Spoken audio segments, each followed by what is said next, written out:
വടകരയിൽ ഇന്ന് രാവിലെ ഒരു തോണി മറിഞ്ഞ ഒരാളെ കാണാതായ ഒരു അപകടമുണ്ടായിരുന്നു. AK ലതീഷ് ചേരുന്നുണ്ട് വിശദാംശങ്ങളുമായി. ലതീഷ്, അച്ഛനും മകനുമാണ് മത്സ്യബന്ധനത്തിന് പോയത്.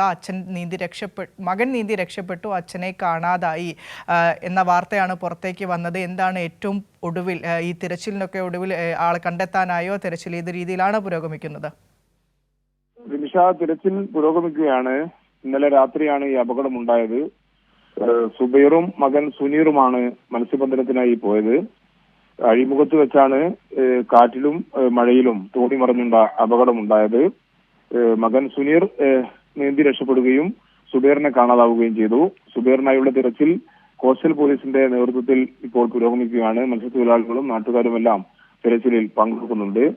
ഈ പ്രദേശത്ത് ഇത്തരത്തിൽ അപകടം ഉണ്ടാകുന്ന ഒരു പ്രദേശം തന്നെയാണ്. കാരണം അഴിമുഖമായതുകൊണ്ട് തന്നെ വളരെ വേഗത്തിൽ അപകടത്തിൽപ്പെടാനുള്ള ഒരു സാധ്യത ഉള്ള സ്ഥലം കൂടിയാണ്. അതുകൊണ്ട് ഇനിയുള്ള തെരച്ചിൽ വ്യാപകമായി തന്നെ ഈ പ്രദേശം കേന്ദ്രീകരിച്ച് തന്നെയുള്ള തെരച്ചിലാണിപ്പോൾ കോസ്റ്റൽ പോലീസിന്റെ നേതൃത്വത്തിൽ പുരോഗമിക്കുന്നത്.